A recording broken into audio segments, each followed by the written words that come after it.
Hello friends welcome back to my mini blog. तो song माने मु पळे आछि मोर हेयर स्ट्रेटनिंग करिया पई न्यू ईयर सहित भाबली गोटे न्यू लुक नै छिबा कोन कहछिया। तो देखि पारुथिबो मो हेयर बहुत कल अछि आ एते डैमेज हे जाई छि मो चुटी गुडा कना से तो देखिले कहले नाही ये स्ट्रेटनर हेई परिबनी स्ट्रेटनिंग काहे कि ना तम चुटी बहुत डैमेज अछि अधार छिडी जाउची आमे जे स्ट्रेटनर रे ताको भिडु चे देन जे छिडी जिवो तो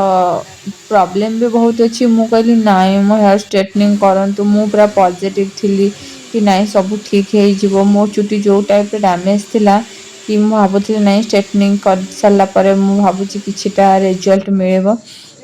तो एठी मोर चुटी को वॉश करके ड्राई मार दे छंती तापरे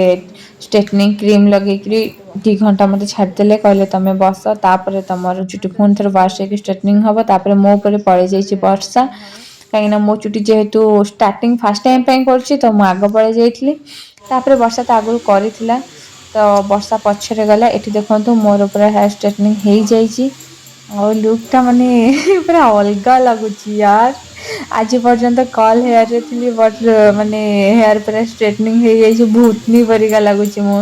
मते बहुत भल लागिला सीरियसली मो चुटी पूरा स्ट्रेट किंतु ये कंप्लीट हेइनी पूरा या परे से माने आ गुटे स्ट्रेटनर मारिबे तापरे टिके चिल्ड होला परे से माने आ गोटे क्रीम लगेबे आउ थरे वॉश करिवे आउ थरे ताको